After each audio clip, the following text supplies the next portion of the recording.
Hello, everyone. As you guys are coming in, it takes about 30 seconds for everyone to come in. So if you are comfortable, put your video on. We love the high engagement and we think it has a more personal connection. And you should be muted upon entry, but just make sure you're muted so we don't get a lot of feedback. And then I will be back in a few minutes for a couple more tech norms as the last couple people trickle in. So I'm going to turn it over to Rachel. Hello, everyone. My name is Rachel Lucy Hitt. I just wanted to welcome everyone on behalf of the Holocaust Memorial Resource and Education Center. Thank you for being here with us today. Today's program is Unsilencing Justice, a Secret at Auschwitz.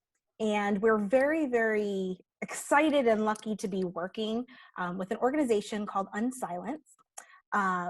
Their purpose and mission really is to fill in these gaps in civics education. And they do this through really interactive storytelling and using the arts to pull up these hidden injustices and these silenced voices and narratives. And so we really think there's a lot of connection and overlap between the work that they do along with the work that we do at the Holocaust Center, using the history and lessons of the Holocaust to build just and caring community free of anti-Semitism and all forms of prejudice and bigotry. So we're very, very excited to have them here and wanted to send a special thank you to our sponsors, Matt and Shane Brofman, as well as Andrew Snyder, that without their support, we could not have done this today. And just to let you all know that this is just the beginning of this collaboration, and that initially we intended to bring Unsilence here to Central Florida in connection with our summer exhibit. But as you know, our museum doors are closed right now. So we wanted to do the next best thing and try to bring you their programming virtually for now and through these summer months with the intention of bringing them in the fall or at the soonest moment that is both safe and responsible to do so. So I want to introduce you first to our presenters today. Our facilitators are Dr. Danny M. Cohen, who is a Holocaust scholar, a professor at Northwestern University, and the founder of Unsilence, as well as Sammy Oberman. And she is an Unsilence facilitator and education designer, as well as a special education teacher in Chicago. Today's workshop is actually being hosted virtually here online, obviously, through the School of Education and Social Policy at Northwestern University. And both Danny and Sammy will kind of walk you through some of the functions that we'll be using today. So with that, I am very happy to turn it over to Dr. Cohen and to Sammy. Thank you so much, Rachel, for that introduction. So I am going to do a quick Zoom norms and tech needs, just so we all know we are doing this together with our best technical foot forward. So you have two options on how to view. You can do a speaker view or a gallery view. And if you look at the top right corner of your screen, you will either see a box with three little boxes over it that says speaker view, or you will see a grid, a 3x3 grid, and that will take you to gallery view. So your options are either to look at the person who's speaking, and we'll be highlighting the video of the person who's speaking, or you could see a grid of everyone's faces who are here, all these tiny little heads. That is up to you. So that is how you can view your screen. I mentioned this as people were coming in, but if you are comfortable, we really would like you to share your video. We see it increases engagement, makes us feel more together at this time that we are all physically distant. And unfortunately, mute yourselves unless we're asking you to speak, and then you can unmute yourself. You all should be muted right now upon entry, but if you move your mouse at all, a bar of options will appear at the bottom of your screen. On the far left-hand corner, you'll see a little microphone, and that is the mute and unmute button. So you like that, turn red if you are muted, and if you are not, there will be a little green bar showing how much you're speaking. By and large, you can stay muted and you don't need to worry about stressing out of should I be muted or not. You can leave that be. I'm seeing some concerned faces, but we're going to get through this. The next thing I have to say is the way you should have your screen, if possible, is having your participants button open and your chat button open. So if we, again, look at that bottom bar, you'll see two people, symbol people, that says participants, and it'll open up and you'll see a list of everyone here. And then you'll also see a little chat bubble with the word chat underneath it. If you keep those open, it will allow you to more easily interact with the workshop. So there will be a time that Dr. Danny Cohen says, write this in the chat. That will be a time that everyone can write in the chat and we can read each other's thoughts. When you have the participants tab open, you'll see there are all these options. One is a little blue hand that says raise hand. One is a green check mark that says yes, and one is a red X that says no. Throughout the program, we might ask you, have you ever done this? And then you will click yes or no. Or raise your hand if you have been to this place, and you can raise your hand. And then we can say, this number of people have done this, X number of people haven't. It's just a way to get a little bit more interaction from the group. If these are too kind of overwhelming tech-wise and you just want to engage in your own way, feel free to do that. We're all navigating this new technical world, and we would much rather be standing in front of you in person, but it's important that we all are safe and socially distant. Our last thing is there will be times where we switch into breakout groups. So I click a button and you go into a room with a couple other people. You actually don't need to do anything. It will automatically take you there. And you can have conversations with other people in this workshop in response to what we're talking about. The same people will be in your breakout room each time. So what we want to do just for a minute is put you in those breakout rooms now. So one, you have the opportunity to introduce yourself. And two, if you have any technical problems, we can get those worked out fast. So the way to do that is when you're in that breakout room, there's an ask for help button, in which case one of the hosts will jump into your room and help you out. Or you can write in the chat and we will workshop how to fix it for you. So I am going to send you into those rooms now. I encourage everyone to be active participants in those rooms, but sometimes it can be a little difficult. So if you know yourself and you are a little bit more of an active participant, try to make yourself the facilitator. It's really helpful to name one person in the group facilitator and one person in the group reporter. So I'm going to come back to the big group and share what we talked about, just to hold us all accountable for understanding what we're doing. So I'm going to send you into those groups right now. Please send it in the chat if you have any questions.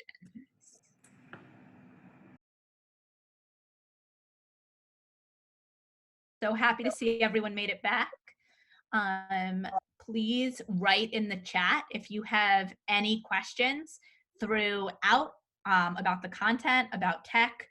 We'll be monitoring the chat frequently, so feel free to get those questions in that way. And now I will turn it over to Dr. Danny Cohen. Hi, everyone. It's really an honor to be here. Thank you to the Center for putting this together.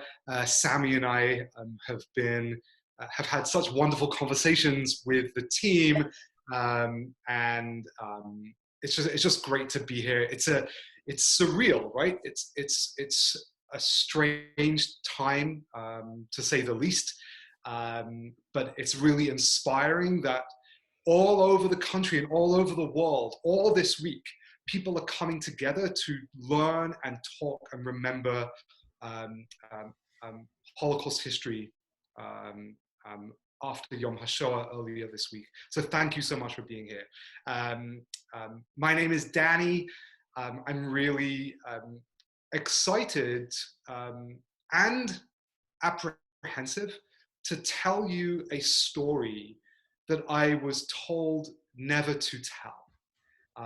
I'd like to ask you all right now, so we're going to use the Zoom function, to please raise your Zoom hand, or you can raise your real hand if you'd like, to raise your hand if you have visited a site of Nazi atrocity. Just raise your hand, or you can wave. A lot of hands. Lots of hands. Thank you.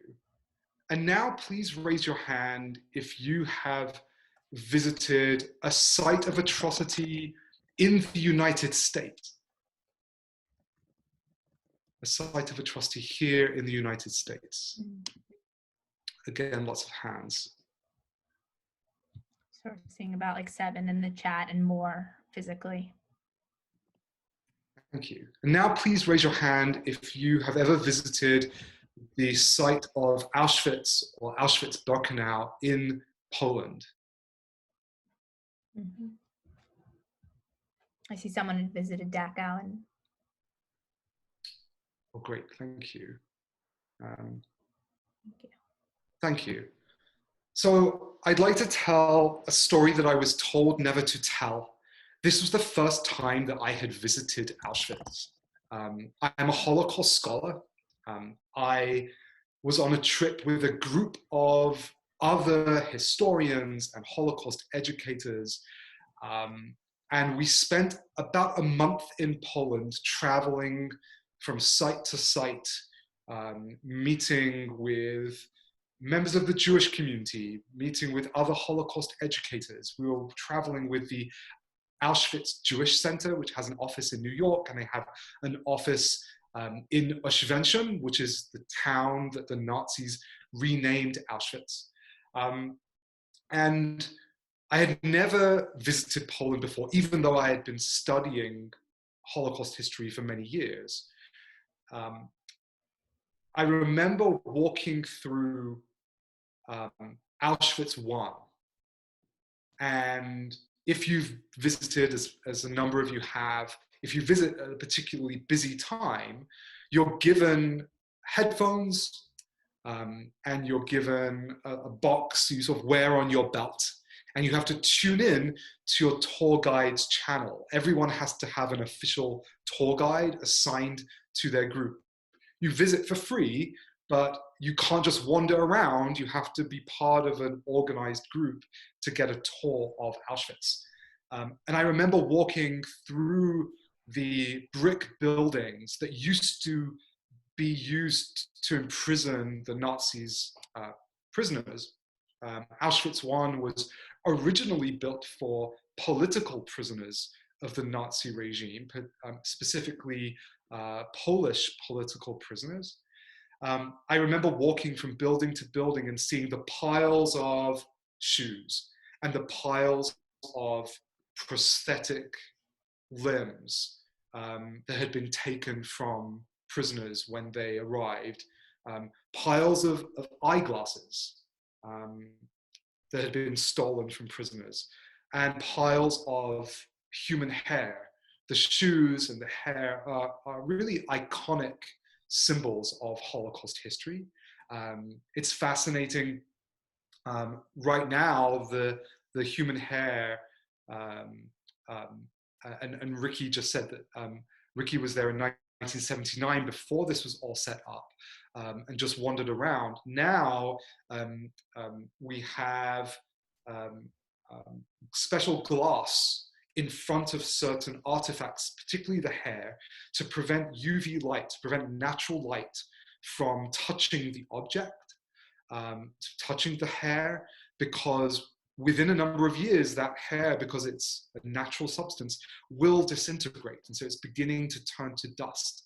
And I remember listening to our tour guide in our headset, and she's telling this narrative, not only about the history, but also about the preservation of the site and the fight to preserve the memories, the fight to preserve these artifacts made me think that we're also fighting to hold on to the memory of the Holocaust, especially today as survivors there are some survivors with us, but many are dying, many are so old.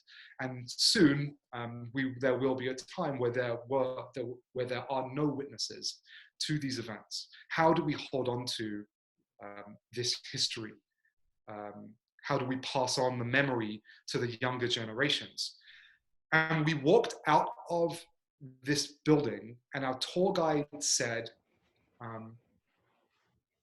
does anyone have any questions? The whole time we've just been listening kind of in a trance. And she said, does anyone have any questions? And someone in my group said, yes, I have a question. Could you please talk about the women prisoners in the camp, and specifically the sexual violence that was perpetrated against the women prisoners, including Jewish women, in the camps? Because not only Auschwitz, but many Nazi camps, the Nazis set up special areas where women prisoners were kept and used as sex slaves, in a sense. We have the perpetration of mass rape and repeated rape against women prisoners. And so someone in my group said, can you please talk about this? Because you haven't talked about that today. And someone else in the group said, yes, I have a question. Could you please talk about the Nazis' homosexual prisoners in Auschwitz? Because you haven't talked about them today either. At that point, the tour guide said, okay, everyone, thank you very much. That's the end of the tour. I remember looking at my peers thinking, what is going on? Why isn't she answering our questions? She just asked us for questions. We gave her two, talk about sexual violence against women. Can you tell us about the homosexual prisoners? And she says it's the end of the tour. And she asks us just to turn in our headsets. I'll see you tomorrow. I'd like to ask you a question, and you can write this in the chat. If you were on a tour just like this, and your tour guide asked you for questions, and someone in your group asked about sexual violence against women, and someone in your group asked about homosexual prisoners, and the tour guide said, that's the end of the tour, how might you feel? And what might you do in that moment? Everyone take a moment just to write, how might you feel? And what might you do in that moment? Take a moment for everyone just to write. Thank you, Samuel, for already writing. If you're having trouble thinking about it, feel free to look at each other's responses even after you've responded. There's no wrong way to react.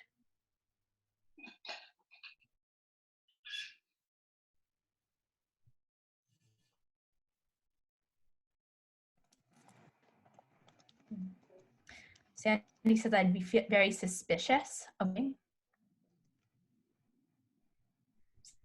Seeing a lot of pushed aside, frustrated, hurt, shut down.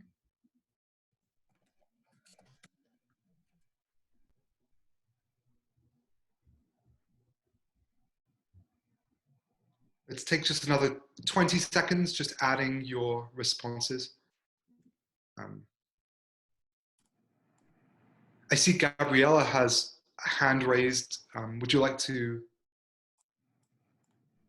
share a thought? No, okay, that's all right. Okay, so I hear. I'm sure that we're on the same page, and then address it again. Right. I see that David wrote that the tour guide may have been troubled by the question. I've started to tell this story more publicly. As I said at the beginning, it's a story that I was told to keep to myself. When we take this story to high school students, this is when I get a chill. I feel really good about the future, because when we take this story to high school students, many high school students respond with, well, maybe she, the tour guide, maybe she is a survivor of sexual violence herself, or maybe she is gay, or maybe she knows someone, she's very close to someone who's gay, and maybe she just has so much discomfort that she cannot bring herself to have these conversations. I think that's a beautiful sort of interpretation. It gives the benefit of the doubt to the tour guide. It's wonderful that wherever we go, whenever we tell this story to teenagers, that's very often the response that we get. But when we tell the story to adults, the responses are very similar. You're feeling ignored, feeling frustrated, feeling angry, feeling sad. Let me tell you what happened next. So I'm feeling angry in that moment, and I'm looking at my colleagues thinking, why is she not answering our question? She's clearly knowledgeable. We've been given one of the best tour guides. We're a group of scholars. We're PhD students and professors and historians. And they had purposely assigned us another historian to be our guide. So we knew that she knew the answers. Why isn't she answering our questions? And reluctantly, I turn off my headset and I turn in my headphones and I say to my colleagues, like, what should we do? I think I, in that moment, wanted to say something, but I stopped myself. We knew that we were going to spend another day with her the next day. I remember feeling like, I don't want to rock the boat. I don't want to be that grouchy, like, angry participant. No one wants to be that person. And I didn't know what to do, but I knew I had to do something. And so we started to whisper amongst ourselves, like, should we speak to someone about this? Should we push her for an answer? Before we could decide what to do, she came over to us and in a whispered voice said, can you come over here? And she gathered us together. She turned off her microphone. She was holding all of our headsets. And she said, now that we're not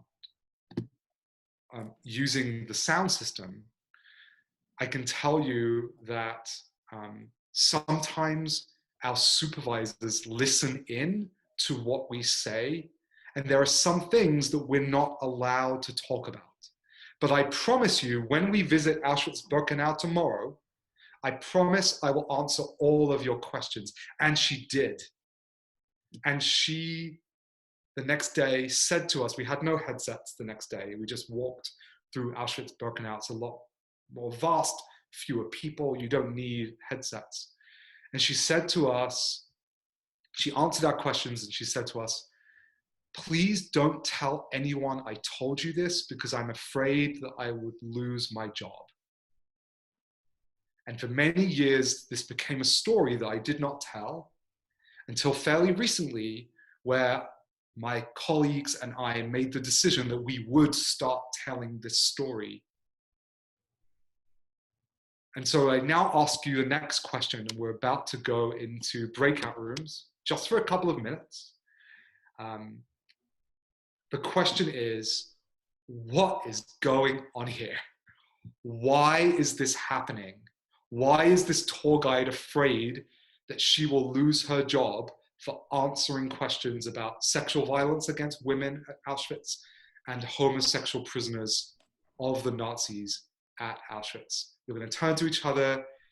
One person will be a facilitator. One person will be a reporter to come back and share. And we'll see you back here in a couple of minutes.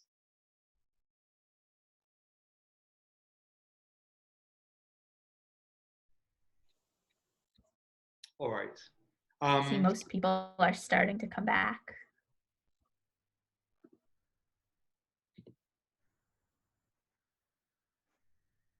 And Danny, we have a question from Samuel of when did you visit?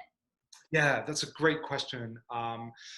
I visited this story. My daughter is now 10. This is right, when you're a parent, this is maybe how you count time. So this is how I count time. She's now 10. She was 2.5 when I went on my trip. So what's that? 7.5, 8 years ago. as I've told this story, by the way, and maybe this is the case for people in the room right now, I've had people raise their hands and say, you know what, this happened to me as well, where a tour guide at Auschwitz didn't answer a particular question.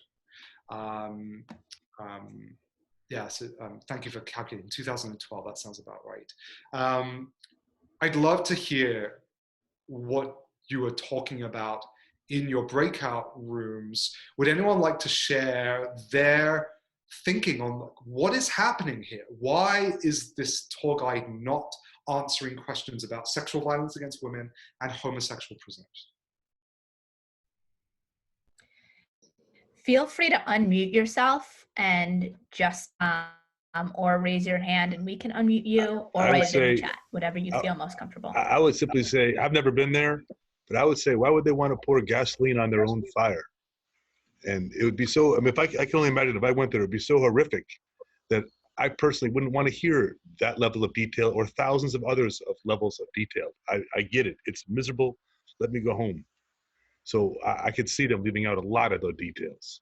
For a guy like you, maybe not. But for everybody else, they don't need to hear all that. Steve. Yeah, speaker too. I think the Polish government is downplaying what went on there and that their role in it. And I think it's run by Poland as far as I know. And they're not wanting to advertise everything that went there. They're limiting what you can find out. Yeah, like they censored stuff like that. Joan. Yeah, I'm gonna have Joan speak, and then whoever just.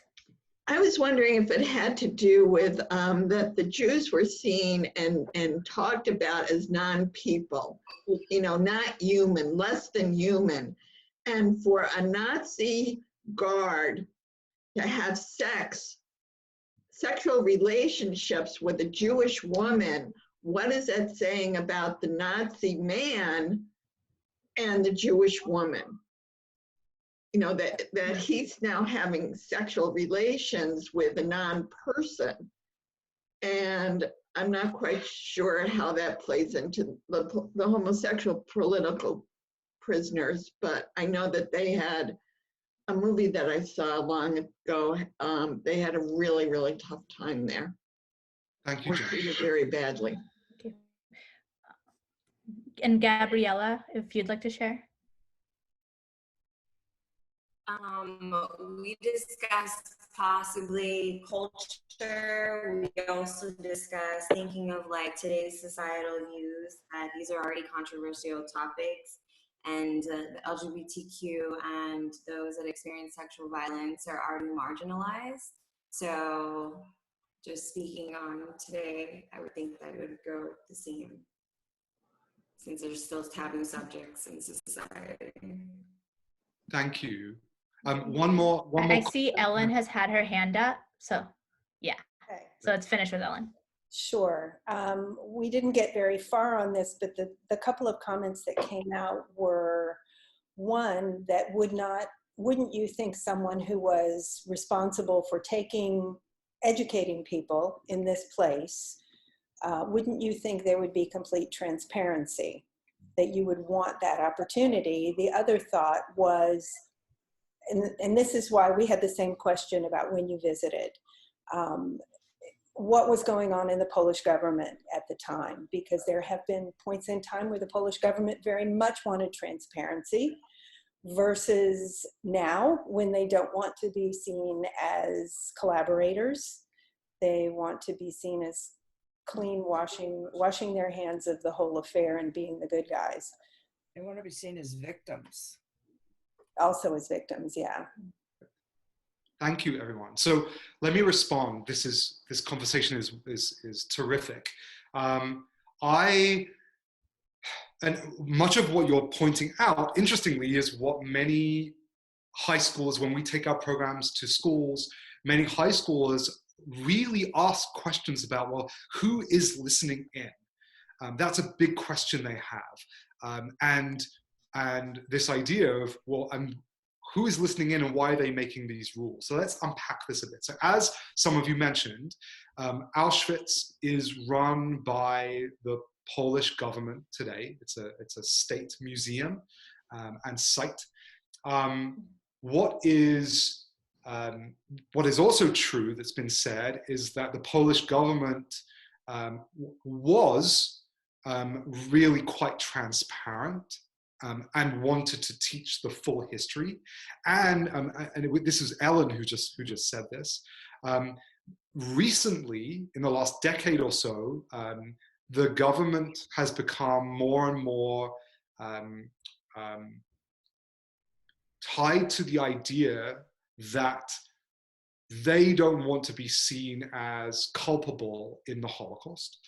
To be fair, the Polish people were victims of the Nazis, in that when the Nazis walked into Poland in 1939 and what we call decapitated the Polish leadership, we have the forced incarceration and murder of Polish politicians, intellectuals, community leaders, the forced removal of Polish children from their families, children that the Nazis considered to be Aryan, who were kidnapped and sent to Germany, never to see their children again, which is under international law a form of genocide. So the Polish people are victims of Nazism in that sense.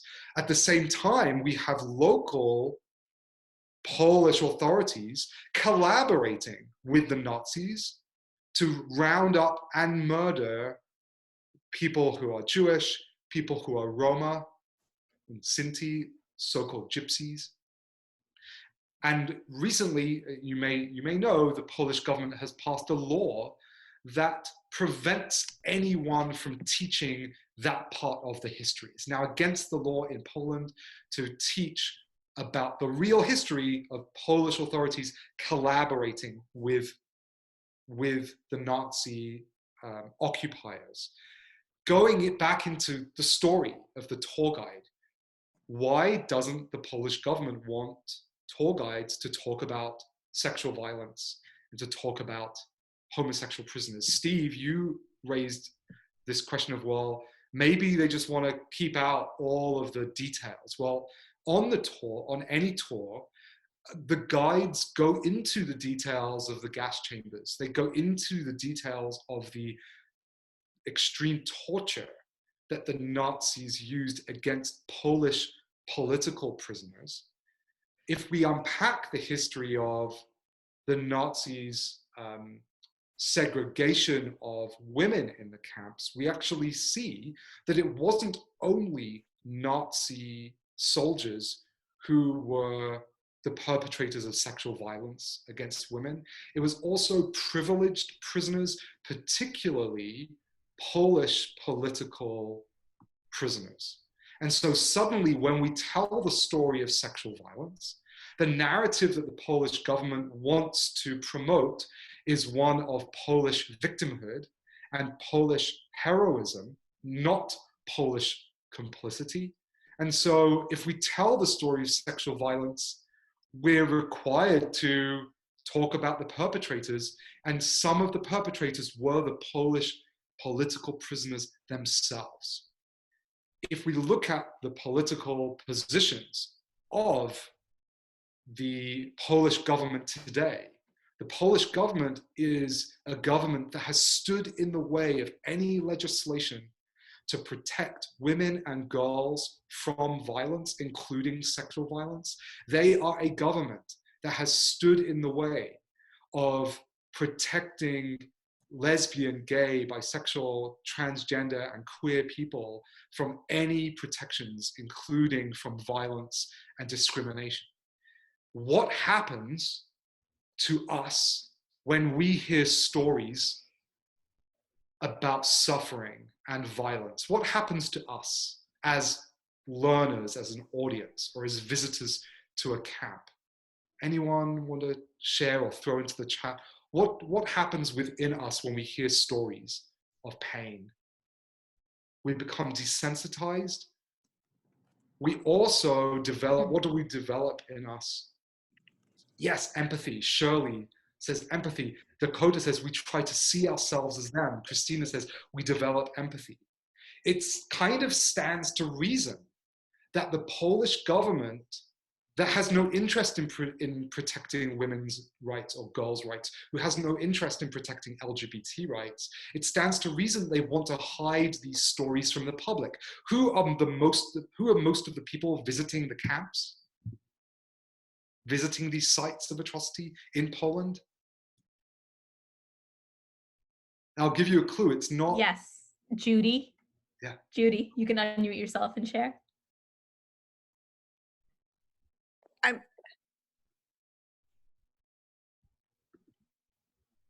Judy, Here, go for it, Judy. Oh, I said it's mostly Jewish people are visiting the camps, I would guess. No, it's not. So we think it is, right? Because good guess. Yeah, a lot of people do. It's a great assumption. Like I would have made that assumption too, right? We think of ourselves visiting with community groups, American groups. We think of lots of tourists, right? Visiting the sites. It's a great assumption to make, a very fair assumption to make. The tourists and the Jewish groups are a significant proportion of the people who are visiting, but a huge proportion are Polish school groups, Polish students, and Polish families and Polish communities who visit the site all year round. It stands to reason from the perspective of a very conservative Polish government that they do want to hide particular narratives from view, because to teach about sexual violence against women, to teach about violence against homosexual prisoners would stir in visitors a sense of empathy, a sense of we need to fight all similar forms of violence today. This is my interpretation of why this is happening. And we, at Unsilence, we talk about 3 forms of silencing. And this is what we would call institutional silencing. Institutional Danny, silencing. on that note, I'm gonna highlight David's question. Is not the site in trust to some international trustees? Yes, there are exhibitions within Auschwitz that are run by particular governments across Europe and Israel. They do get to choose what is in their own exhibitions, and there is communication across different committees and countries about what gets presented. But the tour guides themselves are trained by the Polish authorities. I want us to move on, and I'd want to just spend 1 minute just explaining the 3 kinds of silencing that we talk about at Unsilence. So we talked about institutional silencing. What is institutional silencing? It's when people in power, a government, a museum, an educational institution decides what does or does not get talked about. Institutional silencing. We also at Unsilence talk about the other side of silencing, which is personal silencing, where the tour guide chooses not to answer the question because she's afraid she'll lose her job. Or I didn't want to rock the boat, and I chose in this moment, I wasn't really ready to speak out against the silencing. I was contributing to the silencing. We also have this hidden silencing of many survivors of the Holocaust choosing to not tell their stories about sexual violence in the camps. We're seeing some survivors now, after the Me Too movement, are more likely, within the Me Too movement, are more likely to talk about their memories and experiences of sexual violence. And we also need to think about the homosexual prisoners, many of whom never spoke about their experiences, in part because when they were liberated, homosexuality was still criminalized around the world. Homosexual prisoners found themselves back in prison after being in the Nazi camps, and homosexual prisoners were not recognized as victims of the Nazi regime until 2002. Homosexual prisoners homosexual survivors could not receive reparations until very recently, until 2002. So again, it's sort of this idea of personal silencing contributes to our to the incompleteness of our remembering. The third kind of silencing we talk about is cultural silencing. So institutional silencing on the one hand, personal on the other, cultural.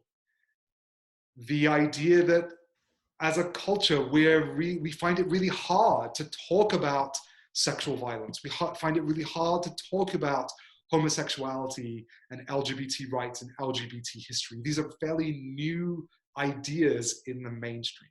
Mm-hmm. And I'm going to jump in and highlight what Dakota said, that in addition to it being difficult to do, it is often dangerous to do because of this cultural silencing. So she wrote that outing yourself even now can be dangerous.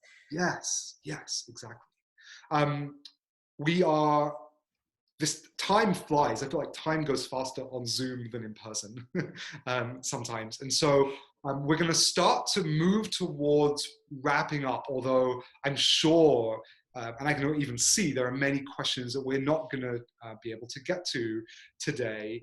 But I want to, what we want to do now is share with you a list, and we're going to drop it into the chat, and we're going to read it aloud as well, just in case you can't see the chat very well.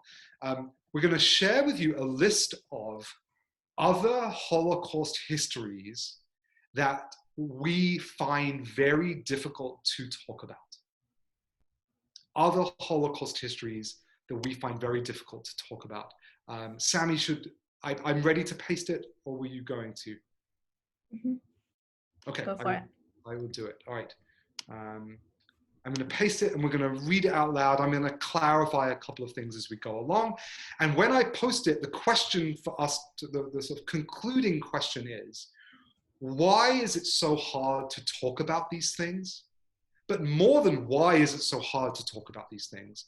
What happens when we keep these things silent? What happens when we don't talk about this? But then what happens when we do? What happens when we unsilence these hidden Holocaust histories? Here we go. So I just posted a list. I'm going to read it out loud. We find it hard to talk about Nazi sexual violence against women, as we already discussed. We find it hard to talk about the Nazis' homosexual prisoners. We find it hard to talk about forcible sterilizations of people of African descent during the Nazi era.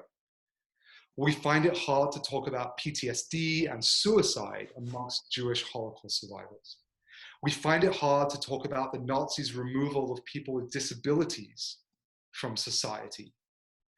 We find it hard to talk about Jewish and Roma women choosing abortions in the Nazi camps to save their own lives. If a Roma woman or a Jewish woman was to arrive in the camp and the Nazis saw that she was pregnant, she would either be sent immediately to the gas chambers, or she would be the subject of Nazi pseudo-scientific experimentation.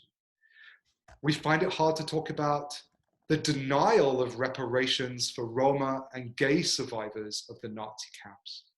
We find it hard to talk about the Nazis' attempts to cure homosexuality. There was never a policy to murder homosexuals en masse in the way there was to murder Jewish people or to murder Roma or disabled people. Homosexuals were considered to be curable.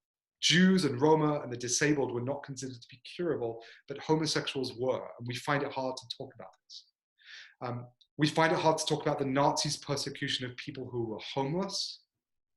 We find it hard, we often exclude narratives about interfaith Jewish Christian families and their experiences during the Holocaust. We find it hard to talk about the Nazis' persecution of sex workers. We find it hard to talk about sexual relationships in the Nazi camps between prisoners. We find it hard to talk about the Nazis' imprisonment of people addicted to alcohol. We find it hard in some communities to talk about atheism amongst victims and survivors who lost their faith, lost their belief in God, or never had a belief in God to begin with.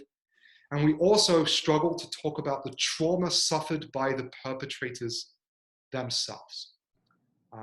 What I'd like us to do, we only have a few minutes left, is I'd like us to think just for a moment, why is it hard to talk about these things? It's a very complex question. What happens when we keep these things silent? But what I'd like us to share, and I'd like us to type into the box, into the chat box and share with each other, is what happens when we unsilence these narratives? What would happen if many of these narratives started to be included in a typical Holocaust museum exhibition, or a textbook, or a movie, or a film, or whatever it might be? What would happen if these became parts of our conversations when we remember the Holocaust? Take a moment and just begin to write. What happens when we unsilence? See, beginning to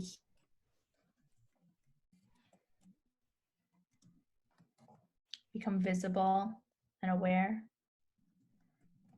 A high sense of discomfort. These are not, there's a reason we don't talk about them, because it's hard.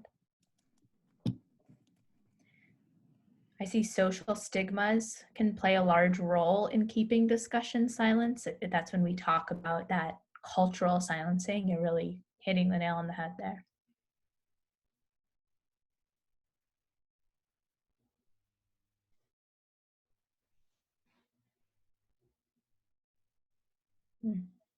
Yeah. Mm-hmm. It might be overwhelming, but maybe you can deny those narratives.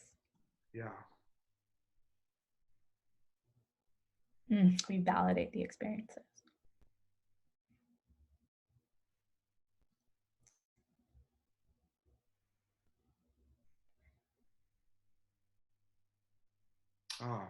That's really fascinating what Linda wrote. I disagree with the premise. These are highly specialized areas. How often do we get to tell people about the Holocaust?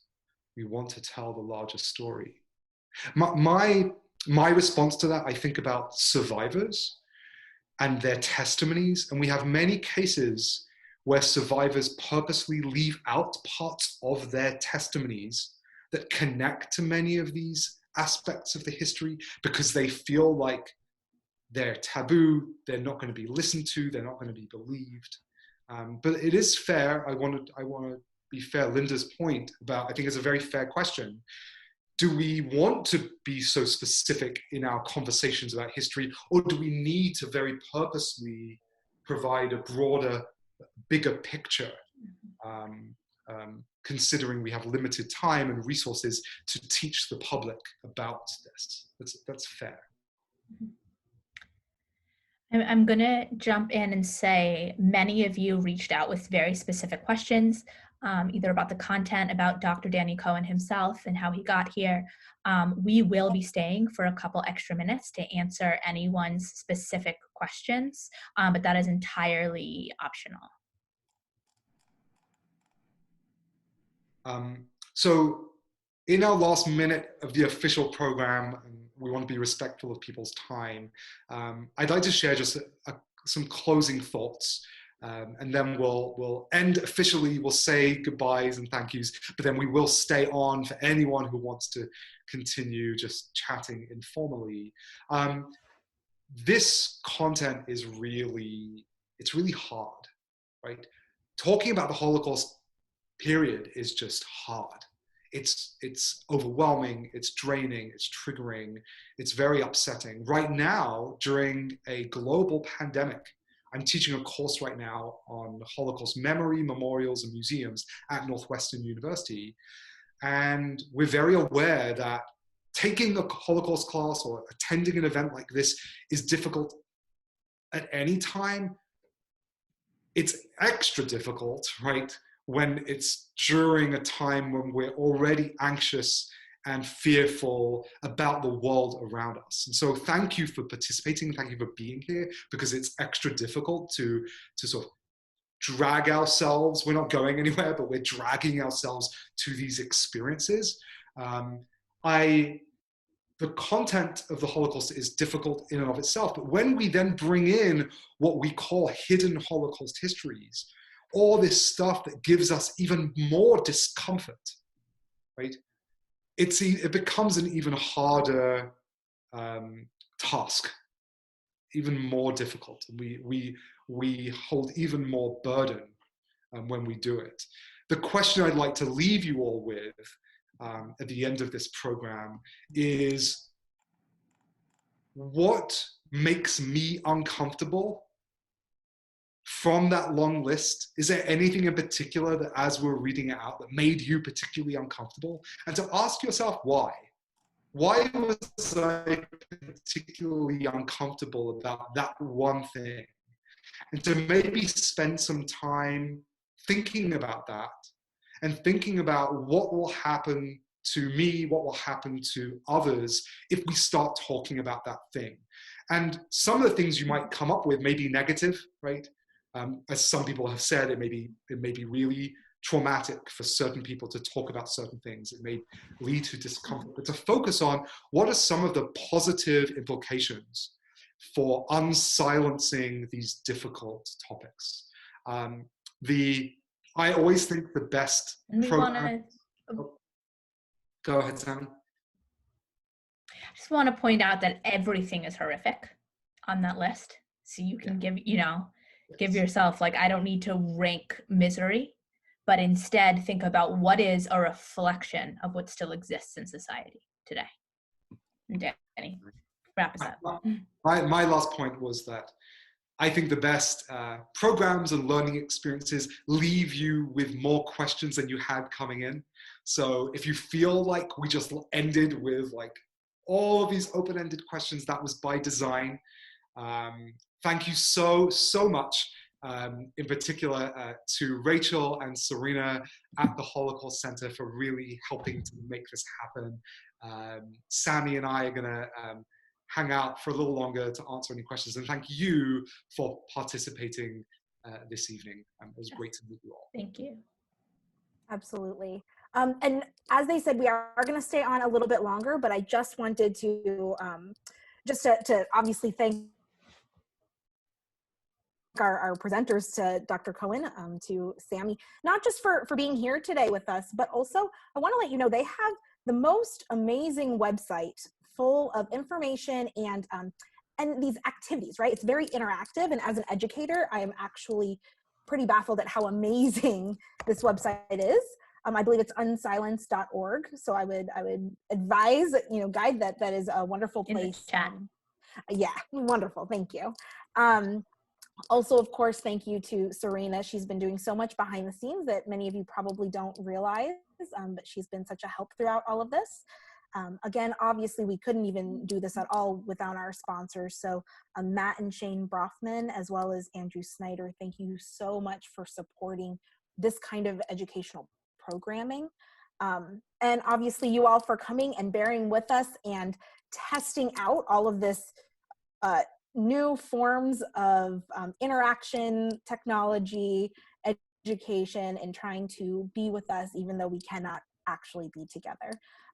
Please know that your feedback on this is absolutely crucial, and we will be sending out a survey to all of you in your emails, so please be on the lookout for that. And with lots of other programming coming up, please be sure to check back on the Holocaust Center's website, because we're going to be posting all of the events that we have for the months to come. So thank you so much. I appreciate you all being here, and I'll just turn it over to Dr. Cohen, to Sammy, to answer any questions.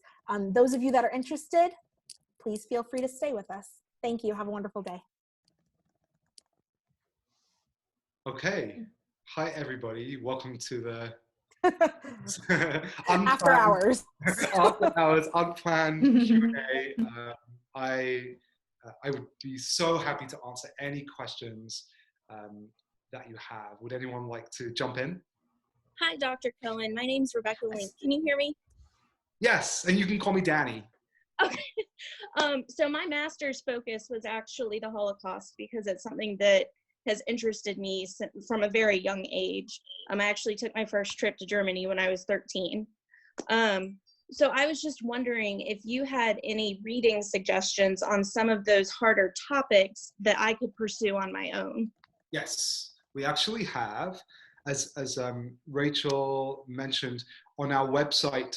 I'm trying to see if I can find the link right here, and you can just have it right away. We do have a recommended reading list on many of these topics. Let me see. Sammy, do you know where to find it? It's in the overlapping. I will definitely look because I want you to keep answering questions. Especially the next one is, how did Dr. Cohen become interested in the Holocaust? Okay, all right, great. All right, so Sammy will find the link to our recommended, it's not just recommended texts, by the way, but it's also recommended films and other resources too. Great, thank you. Sure, you're welcome. How did I get interested? So, you know, I sometimes forget to mention, it's probably important. I am the grandson of a Holocaust survivor. A man named Maurice Ziekener-Passer, whom I never met. He died before I was born.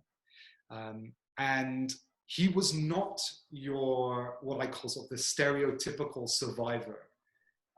He never talked about his history. Sometimes we, especially young people in our schools today, think that all Holocaust survivors are people who are comfortable standing up in front of any group and telling their story, but we know that so many survivors never told their stories or felt very uncomfortable. And he was someone who, as I understand it from family history, never talked about his experiences, never talked about his family who were murdered. And so in a sense, I think, if I can psychoanalyze myself for a moment, I think there are lots of gaps and dead ends and empty spaces in my own family history as it relates to the Holocaust. And so it's probably not surprising that I went into this maybe to fill all the gaps, right? And it's not a surprise that I'm focused on the hidden stories, the stuff that we don't talk about. I'm Jewish. I grew up Jewish. I'm also gay, and I think those two parts of my identity sort of came together. Actually, I can pinpoint it in 2005, which was the first year that the international community marked Holocaust Remembrance Day on January 27th, and it emerged. There was a big ceremony at Auschwitz with Elie Wiesel and Dick Cheney and Tony Blair. And it emerged a couple of days later that the Polish authorities prevented the LGBT community from attending that event. And I remember reading about it. And that led me to my research to ask, why is it that certain stories are excluded from Holocaust history? There are other reasons, but those are the main reasons why I do what I do.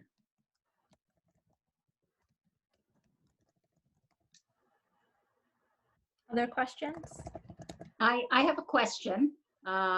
First of all, thank you so much for such a wonderful interactive session. I'm joining in from Canada, and I'm very much enjoying this session.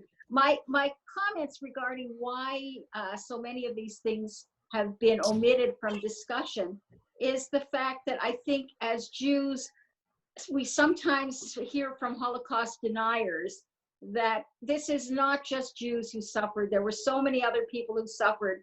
And I agree that we need to be more open, that we need to discuss so many other issues relating to the Holocaust. But I wonder if some people's fears are that if we start opening the doors to so many other areas, then that will feed into those people who say, well, this is not really a Jewish story, it's the story of so many other people. Great. Was that Judith asking that question? Yes, it is. Yeah, thank you, Judith. That's a great question. The reality is that teachers across the country and around the world are including the Roma, the disabled, homosexuals, and other victim groups within their teaching of the Holocaust because they feel like they need to be more inclusive. But there are actually very limited resources to help teachers to do that. Now, we know that the Jewish narrative is central to Holocaust history. We know that the Nazis' persecution of the Jews is not the same as the Nazis' persecution of other groups, like homosexuals, for example, right? So there are teachers, what I discovered in my research was that teachers were actually teaching the history incorrectly, in that they would say the Nazis did this to the Jews and they did the same to everyone else.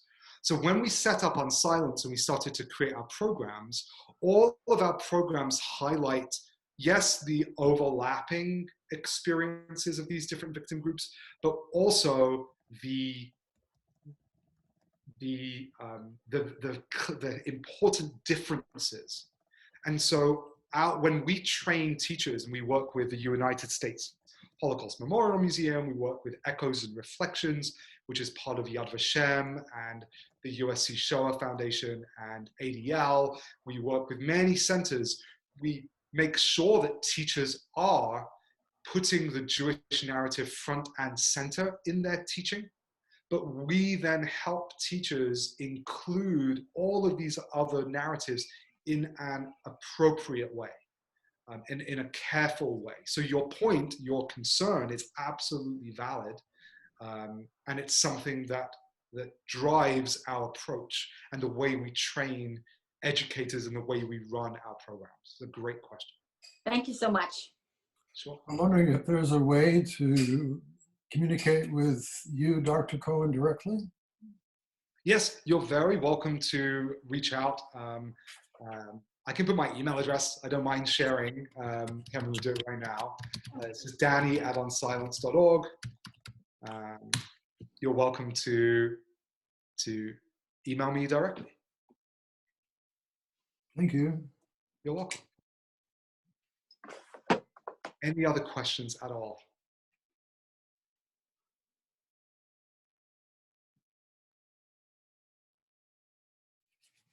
All right. Okay. Well, Just thank wondering you, quickly, everyone. very briefly, what's your background in terms? You sound like you have some accent there. I'm trying to about your background. I'm not from around these parts. I'm originally from London, in the UK, and I've lived in Chicago, right by Wrigley Field, for 16 and a half years. We won the World Series a couple of years ago. Thank you very much for your presentation. You're very welcome. Thank you, everyone, very much. Have a good evening. Be safe. Wash your hands. Thank you all. Have a wonderful evening. Bye. Bye-bye.